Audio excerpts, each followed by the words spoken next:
Ευχαριστούμε που είναι μαζί μας. Καλημέρα. Ευχαριστούμε για την παρουσία σας. Ευχαριστώ εγώ για την πρόσκληση. Να είστε καλά.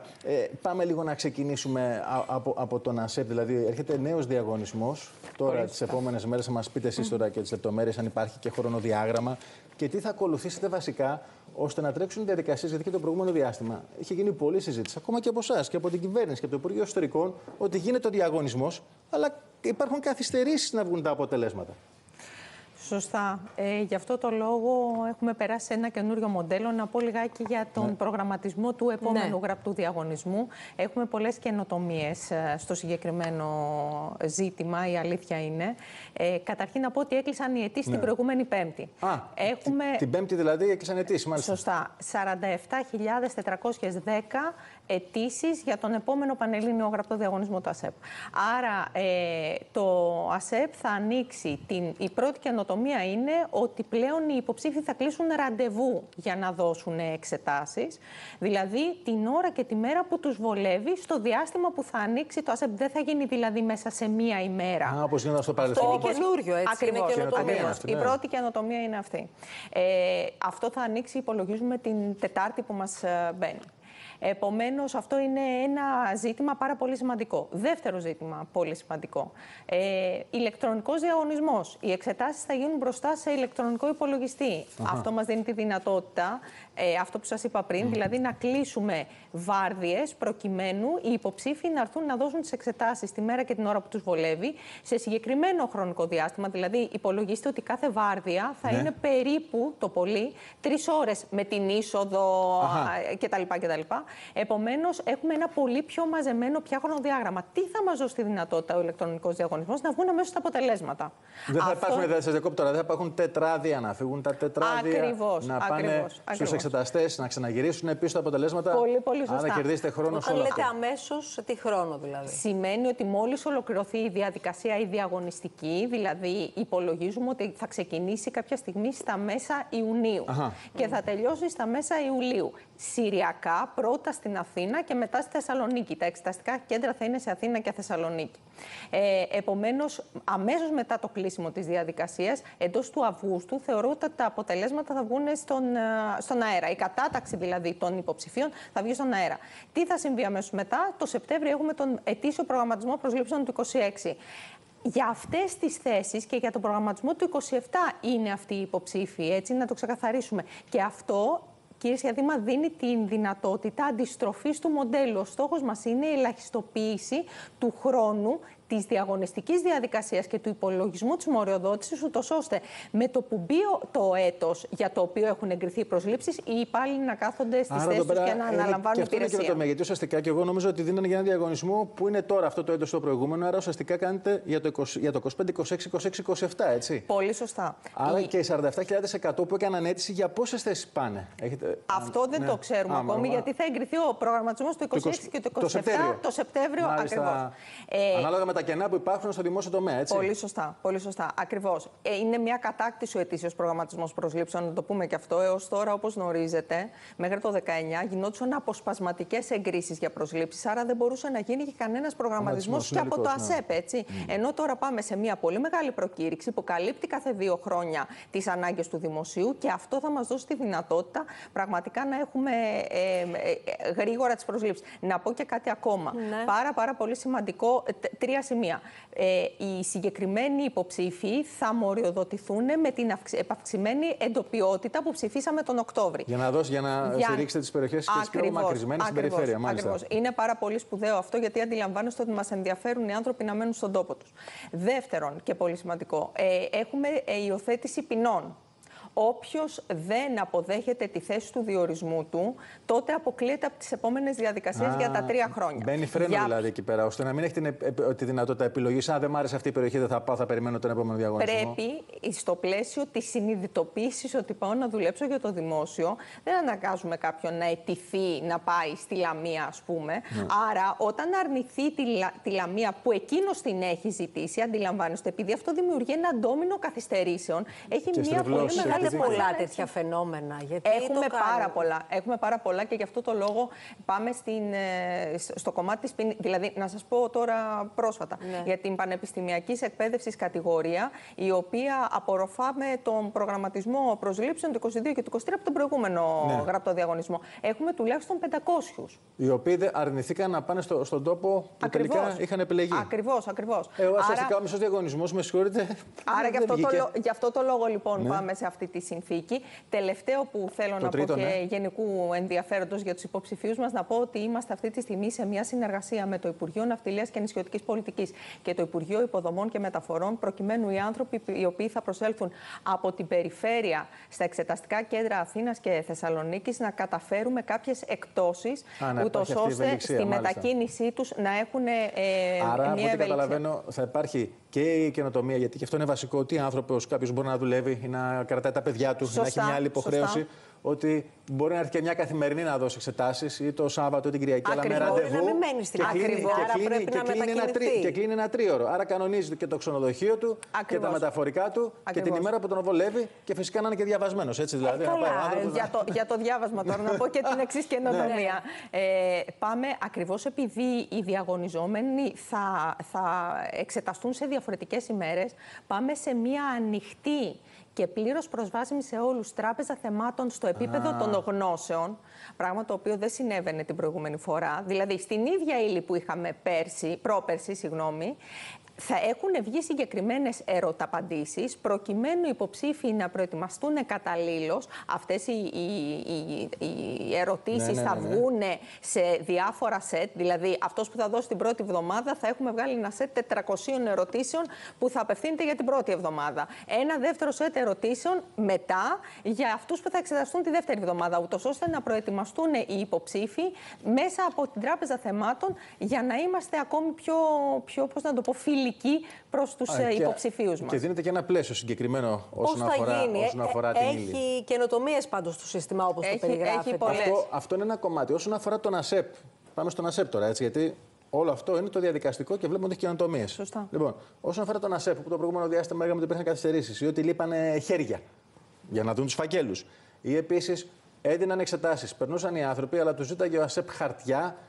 Φέρε πιστοποιητικό γέννησης, φέρε οικογενειακής μερίδας, φέρε που μένεις, φέρε εκείνο, φέρε τ' άλλο. Αυτά θα τελούνται απευθείας τώρα, για παράδειγμα, για να χρόνο. Πώς θα γίνεται? Να πω το εξής. Γίνεται μια τιτάνια προσπάθεια αυτή τη στιγμή, προκειμένου το σύνολο των δικαιολογητικών που ζητούνται για την αξιολόγηση που γίνεται από το ΑΣΕΠ, για τον έλεγχο που κάνει το ΑΣΕΠ, να γίνονται με διαλειτουργικότητες. Τι σημαίνει αυτό? Δεν χρειάζεται να προσκομίσω εγώ το πτυχίο πανεπιστημίου μου, δεν χρειάζεται να προσκομίσω την εργασιακή μου εμπειρία από τον ΕΦΚΑ. Γιατί σας διακόπτω, για παράδειγμα, για να πάρεις στο πτυχίο, στο πανεπιστήμιο να το ζητήσεις, θέλει και κάποιες μέρες, έτσι. Και θέλει και κάποια διαδικασία. Σωστά, και δεν υπάρχει λόγος να μπαίνουμε σε αυτή τη διαδικασία δεδομένου του γεγονότος ότι πλέον είμαστε σε πολύ καλύτερο επίπεδο από ό,τι ήμασταν, αντιλαμβάνεστε, το 19. Πολλή πληροφορία. Εμάς δεν μας ενδιαφέρει. Δεν μας ενδιαφέρει το δικαιολογητικό. Μας ενδιαφέρει η πληροφορία ότι η Χαραλαμπογιάννη είναι απόφοιτος της τάδε σχολείου του Πανεπιστημίου Αθηνών. Εκείνη τη στιγμή, όταν έρθει η ώρα, θα τα φέρει όλα. Θα προσκομίσει.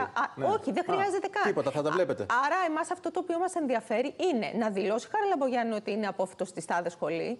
Επομένως, κατευθείαν να γίνεται ερώτημα στη βάση της σχολής και το ΑΣΕΠ να βλέπει υπεύθυνα πια. Θα το τσεκάρετε λοιπόν ότι όντως είστε της τάδε σχολής. Ακριβώς. Επομένως, ζητάμε από την πηγή της πληροφορίας τη συγκεκριμένη πληροφορία, ώστε το ΑΣΕΠ να μην χρειάζεται να ανοίγει όλους αυτούς τους φακέλους. Το ΑΣΕΠ λοιπόν αναγκάζεται και ανοίγει την ταυτότητα, τα πιστοποιητικά εντοπιότητας, αυτά που συζητήσαμε πριν. Εδώ τώρα θα μας έρχεται κατευθείαν η πληροφορία από την ΑΔΕ για το εάν η Χαραλαμπογιάννη είναι κάτοικος Αθηνών. Επειδή το λέτε, πόσο χρόνο έπαιρνε στον ΑΣΕΠ από τη στιγμή που θα κάνει ένα διαγωνισμό μέχρι τη στιγμή που θα ολοκληρωθεί αυτή η διαδικασία και που ο υποψήφιος πια θα μπορούσε να πάει στη θέση του στο δημόσιο να προσληφθεί? Πόσος χρόνος χρειαζόταν και πόσος θα χρειάζεται τώρα? Και θα ήθελα να μας πείτε αν έχετε κάνει και μια χαρτογράφηση γενικώς στο δημόσιο για τις κενές θέσεις που λείπουν και για τα επόμενα χρόνια, ώστε να ξεκινήσουν οι διαδικασίες. Κοιτάξτε, η αλήθεια είναι ότι υπήρχαν διαγωνισμοί οι οποίοι ολοκληρώθηκαν σε περίπου διάστημα 18 μηνών και υπήρξαν διαγωνισμοί που ξέφυγαν πάνω από τα 3 χρόνια. Ανάλογα με τις ιδιαιτερότητες του διαγωνισμού και ανάλογα και με τον όγκο των αιτήσεων. Και πίσω ή αυτό που είπατε, όταν 500 στους 1.100 λένε ότι δεν πάω γιατί δεν πάω στη Λαμία ή δεν πάω στην Κρήτη, ενώ ο ίδιος ζητάει να προσληφθεί στο δημόσιο. Έτσι δεν είναι. Ο ίδιος δεν έχει κάνει αίτηση. Ακριβώς. Κοιτάξτε, το ζητούμενο είναι αυτό που σας είπα στην αρχή. Η αντιστροφή επί της ουσίας της διαδικασίας. Πριν φύγει με συνταξιοδότηση κάποιος στο τέλος του χρόνου, εμείς να έχουμε προλάβει ο υποψήφιος προς διορισμό να είναι έτοιμος. Το ζήτημα τώρα του ετήσιου προγραμματισμού με τις κενές θέσεις που μόλις αναφέρατε, κυρία Παπαμιχαήλ, είναι πάρα πολύ κρίσιμο. Γιατί είναι κρίσιμο? Γιατί επί της ουσίας θα μας επιτρέψει αυτή την ελαχιστοποίηση της διαδικασίας αυτής. Εκτός από τον προγραμματισμό, να πω ότι θα έχουμε στα χέρια μας φέτος και το καινούριο εργαλείο, το στρατηγικό εργαλείο με όρους τεχνητής νοημοσύνης, που επί της ουσίας θα μας αναδεικνύει ποια είναι τα κενά που πρέπει να... Γιατί κοιτάξτε να δείτε, κενά έχουν όλες οι υπηρεσίες. Το ζήτημα είναι αν είναι επικαιροποιημένοι οι οργανισμοί τους, ούτως ώστε να έρθουμε να καλύψουμε τις πραγματικές τους ανάγκες. Δηλαδή, όταν έχω έναν οργανισμό που περιγράφει τα κενά πριν από 15 χρόνια και οι μισές διαδικασίες μπορεί να έχουν αυτοματοποιηθεί λόγω της καινούριας κατάστασης στην ηλεκτρονική εποχή. Πρέπει να επικαιροποιήσεις και τα κενά. Ακριβώς. Άρα, μας ενδιαφέρει μέσω του του στρατηγικού εργαλείου στελέχωσης με την τεχνητή νοημοσύνη να αναδειχθούν εκεί που πραγματικά υπάρχουν τα κενά και να στοχεύσουμε δεδομένων των δημοσιονομικών περιορισμών που έχουμε. Όπως καταλαβαίνετε, εξακολουθεί και ισχύει ο κανόνας για κάθε μία αποχώρηση να κάνουμε και μία πρόσληψη. Άρα αντιλαμβάνεστε ότι για να γίνει στοχευμένα εκεί που έχω ανάγκη... Δεν πας σε μια υπηρεσία να βάλεις περισσότερο κόσμο και σε άλλες να έχουν ελλείψεις. Σωστά. Όλα αυτά που μας λέτε πάντως μας δίνετε ειδήσεις, πολλές ειδήσεις και θα συζητηθούν υπό την έννοια ενδιαφέρει πολύ κόσμο. 47.100 έχουν κάνει αιτήσεις και είναι και αυτοί είναι και οι οικογένειές τους, έχουν το άγχος να πάνε καλά οι άνθρωποι, να περάσουν τη διαδικασία. Και είναι όλο αυτό που περιγράψατε. Μας ενδιαφέρει να στελεχωθεί το δημόσιο με ανθρώπους οι οποίοι είναι συνειδητοποιημένοι ότι πάνε να εργαστούν στο δημόσιο και για το δημόσιο συμφέρον. Μας ενδιαφέρει ο κόσμος να μείνει στον τόπο του και να ζήσει εκεί και να μεγαλώσει τις οικογένειές του. Άρα παίρνει και μπόνους όποιος πάει ή επιστρέψει στη γενέτειρά του. Ακριβώς, μέσω της εντοπιότητας. Άρα εδώ είναι πάρα πολύ σημαντικό για εμάς αυτός ο διαγωνισμός με όλες αυτές τις καινοτομίες, οι οποίες, ξαναλέω, αντιστρέφουν το μοντέλο και μηδενίζουμε το χρόνο για την πρόσληψη, να πετύχουν. Για μας είναι ένα πάρα πολύ μεγάλο, σοβαρό στοίχημα. Πάμε στην αξιολόγηση, γιατί και αυτό συνδέεται τώρα. Δηλαδή, είδατε τι κάνετε, τι μας περιγράψατε, ότι με αυτό το διαγωνισμό πηγαίνει στόχοι. Γιατί τώρα έχετε ξεκινήσει μια αξιολόγηση, έχει ξεκινήσει ήδη και ειδικά και από τους πολίτες προς τις υπηρεσίες του δημοσίου. Και δεν ξέρω αν έχετε κάποια αποτελέσματα ή ο κόσμος συμμετέχει. Και από την άλλη, έχουμε και την αξιολόγηση του ίδιου του ανθρώπινου δυναμικού, των δημοσίων υπαλλήλων δηλαδή. Είναι διπλή αυτή η αξιολόγηση. Σωστά. Να πάμε πρώτα στην αξιολόγηση των πολιτών. Αξιολόγηση.ipes.gov.gr. Για εμάς είναι πάρα πολύ σπουδαίο να αφιερώσουν τα 5 εκατομμύρια πολίτες που είναι εγγεγραμμένοι στο Εθνικό Μητρό Επικοινωνιών 7 λεπτά από το χρόνο τους. 7 λεπτά από το χρόνο τους για να γίνει καλύτερο το δημόσιο. Εμάς αυτός είναι ο στόχος μας, γιατί αντιλαμβάνεστε ότι ό,τι μετριέται μπορεί να γίνει και καλύτερο. Βέβαια, γιατί όταν το έχεις 2 φορές το χρόνο, έτσι είναι ο σχεδιασμός. Πολύ σωστά. Άρα πάει να πει ότι και στον άλλον, ο οποίος μπορεί να μην έχει πάει καλά, του δίνεις κίνητρο και χρόνο. Για να βελτιωθεί για την επόμενη φορά. Βέβαια. Να πω λοιπόν ότι αυτή τη στιγμή έχουν πάρει μια ψηφιακή ειδοποίηση όλοι όσοι έχουμε wallet στα κινητά μας μέσω του Gov να μπούμε να ψηφίσουμε. Έχουμε μια κλίμακα από το 1 έως το 10 ικανοποίησης, ούτως ώστε να έρθουν όσοι πολίτες έχουν έρθει σε επαφή με κρίσιμες υπηρεσίες του κράτους και της τοπικής αυτοδιοίκησης, αλλά και ψηφιακές υπηρεσίες. Αξιολογούμε και τον Gov εκεί. Να το βλέπουμε νομίζω και στην οθόνη. Ακριβώς για να μας πούνε. Και λέει κιόλας αξιολόγηση υπηρεσιών κεντρικής κυβέρνησης. Αυτό που περιγράφεται. Σωστά. Όπου περιλαμβάνει και Δήμους, έτσι. Ναι, δηλαδή έχω εξυπηρετηθεί από τη ΒΥΠΑ, από τον ΕΦΚΑ, από το κτηματολόγιο. Όλα μέσα. Η άποψή μου για την γειτονιά μου, ηλεκτροφωτισμός, καθαριότητα. Δήμος, αυτά είναι, ό,τι θέλει να σχολιάζει, τέλος πάντων να αξιολογήσει. Δρομή, οδική κατάσταση, ας πούμε, στην περιοχή μου. Αυτό τι θα μας δώσει, λοιπόν. Και έχουμε έχουμε και δύο, συγγνώμη να ολοκληρώσω για το ερωτηματολόγιο, έχουμε και δύο ερωτήσεις ανοιχτού τύπου. Πρώτον, ποια είναι η πρόταση των πολιτών για επιπλέον υπηρεσίες στον γκάβ, τι άλλο θα θέλανε να δούνε μέσω του γκάβ και τις προτάσεις και τη γνώμη τους για τα ζητήματα αυτά. Ανοιχτού τύπου μπορούν να γράψουν κείμενο μέχρι 100. Μέχρι πότε είναι να μας πείτε και πώς έχουν δει, αν έχουμε στοιχεία. Ευχαριστώ κυρία Παπαμιχαήλ που μου το θυμήσατε. Είναι μέχρι 24 Πέμπτου. Αυτό τώρα δηλαδή. Ναι. Έχουμε άλλο μια γεμάτη εβδομάδα. Μια γεμάτη εβδομάδα να μπουν όλοι να αξιολογήσουν. Στο Σάββατο το βράδυ δηλαδή. Τι μας ενδιαφέρει, μας ενδιαφέρει να δούμε σε επίπεδο ακόμη και ταχυδρομικού κώδικα, δηλαδή γειτονιά-γειτονιά, σε τι κατάσταση, τι πιστεύουν οι πολίτες για την παροχή υπηρεσιών του δημοσίου. Αυτό, όπως καταλαβαίνετε, είναι πάρα πολύ σημαντικό. Η πληροφορία θα επικαιροποιείται, όπως λέτε πολύ σωστά, τακτικά. Δηλαδή, κάθε Απρίλιο-Μάιο και κάθε Οκτώβρη-Νοέμβρη θα τρέχουμε το ίδιο ερωτηματολόγιο, ίσως και με ένα εμπλουτισμό ερωτημάτων, ανάλογα με το τι θα έχει προκύψει με τις απόψεις των πολιτών, βεβαίως. Και για εμάς είναι πάρα πολύ σημαντικό η διαφάνεια. Όλα αυτά τα αποτελέσματα, όπως συχνά αναφέρει και ο Υπουργός, δεν θα βρίσκονται στο σιρτάρι του Υπουργού Εσωτερικών ή του κάθε Υπουργού.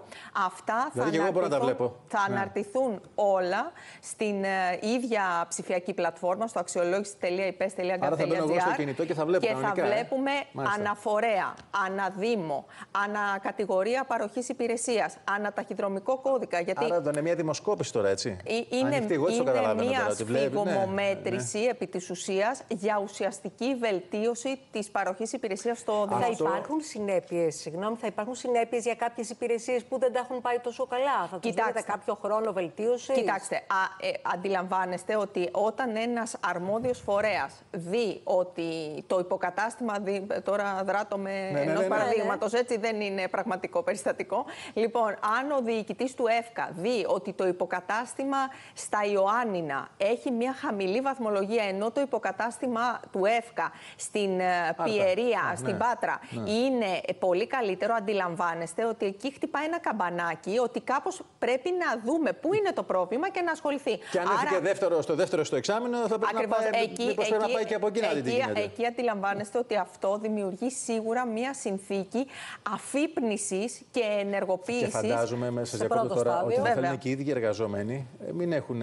δηλαδή, αν οι ίδιοι πολίτες πούνε κάτι τέτοιο, φαντάζομαι στο επόμενο εξάμηνο θα θέλουν να διορθωθούν, έτσι. Ή τουλάχιστον να δουν τι φταίει. Σωστά, το ένα είναι αυτό. Και το δεύτερο, να πούμε ότι από τον Οκτώβρη και μετά θα τρέχει μια παράλληλη δράση πέραν του ερωτηματολογίου, όπου πλέον οι πολίτες, εφόσον έχουν πάει και έχουν εξυπηρετηθεί σε ένα γκισέ, σε ένα ΚΕΠ κτλ., θα παίρνουν ένα μοναδικό κωδικό και θα μπορούν πλέον να αξιολογούν την συγκεκριμένη συναλλαγή με το δημόσιο. Άρα μάλιστα. Αυτό το κάνει ακόμη πιο στοχευμένο.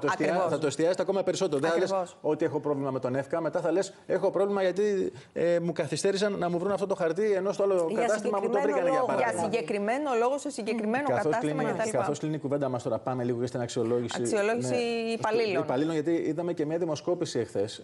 Συντριπτικά τα ποσοστά. Για την άρση εννοείται. Ναι. Για την άρση μονιμότητας. Ναι, για την άρση μονιμότητας. Ότι δηλαδή, αν φτάσουμε σε εκείνο το κομμάτι, γιατί φαντάζομαι δεν θα φτάσετε κατευθείαν εκεί. Αν κάποιος δεν κάνει καλά τη δουλειά του, θα του το πείτε μία φορά εδώ, πρόσεξε λίγο. Τη δεύτερη φορά μπορεί να έχει να κάνει με το μισθό του.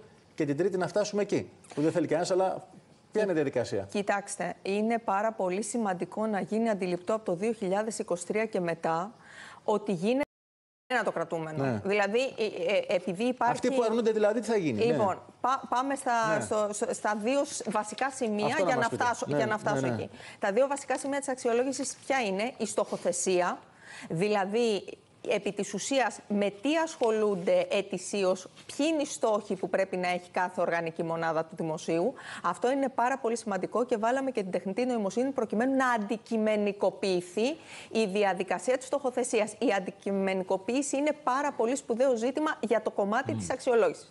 Το δεύτερο κομμάτι που θέλω να επισημάνω πολύ έντονα είναι το βελτιωτικός χαρακτήρας της αξιολόγησης και όχι ο τιμωρητικός. Αν δηλαδή θέλαμε να τιμωρήσουμε, δεν θα επενδύαμε σε 250.000 εκπαιδεύσεις που κάνουμε αυτή τη στιγμή με το Εθνικό Κέντρο Δημόσιας Διοίκησης και Αυτοδιοίκησης. Αυτή τη στιγμή έχουν ολοκληρωθεί ήδη από το συγκεκριμένο πρόγραμμα πάνω από 160.000 εκπαιδεύσεις. Δηλαδή, εστιάζουμε στη βελτίωση των υπαλλήλων και όχι στην τιμωρία τους. Σε ό,τι αφορά τώρα το κομμάτι των αρνητών, έχει αναφερθεί και ο Πρωθυπουργός. Αντιλαμβάνεστε ότι αυτό είναι ένα ζήτημα παράληψης καθήκοντος, άρα αντιλαμβάνεστε ότι δεν θα μπορούσε να απουσιάζει από το καινούριο πειθαρχικό. Άρα δηλαδή η πρώτη διαδικασία ποια θα είναι? Ότι θα λέει ο προϊστάμενος εδώ, πρόσεχε, κάτι δεν πάει καλά. Δεν μιλάω για αυτούς που χρήζουν βελτιώσεως. Αυτούς δίνουμε ακριβώς να το διαχωρίσουμε. Είναι άλλο ένας υπάλληλος που θέλει μια υποστήριξη και γι' αυτό το λόγο έχουμε και όλα αυτά τα υποστηρικτικά εργαλεία τον τελευταίο καιρό. Έχουμε Google, έχουμε Microsoft, έχουμε όλες τις μεγάλες εταιρείες να βοηθήσουμε και σε επίπεδο ψηφιακό. Στους αρνητές όμως θα έχουμε το κομμάτι του πειθαρχικού, αντιλαμβάνεστε. Το οποίο πειθαρχικό, κλείνοντας με αυτό τώρα, θα τρέχουν διαδικασίες πιο γρήγορα, γιατί στο παρελθόν είχαμε πειθαρχικά. Αλλά αρκούσαν πολύ τα αποτελέσματα. Θα τρέχουν πάρα πολύ γρήγορα, γιατί θα έχουμε ένα πλήρους και αποκλειστικής απασχόλησης όργανο μόνο από νομικούς συμβούλους του κράτους για να τρέχουν αυτές τις διαδικασίες. Είμαστε αυτή τη στιγμή, κυρία Σιαδήμα, στις 2.500 πειθαρχικές υποθέσεις στα πρωτοβάθμια συλλογικά όργανα. Αντιλαμβάνεστε ότι αυτός ο αριθμός δεν μπορεί να γίνει αποδεκτός. Πρέπει να μηδενίσει το κοντέρ και να τρέχει τάχιστα η πειθαρχική δικαιοσύνη, γιατί αλλιώς οδηγεί σε ατιμωρησία, όπως αντιλαμβάνεστε. Μάλιστα, θέλουμε να σας ευχαριστήσουμε. Να είστε καλά. Είπαμε πολλά και μας είπατε και νέα πράγματα. Λοιπόν, να είστε καλά. Και να δούμε και το ραντεβού μας τώρα, να δούμε όλα αυτά που μας είπατε, ειδικά και για την αξιολόγηση. Με μεγάλη χαρά, όποτε θέλετε.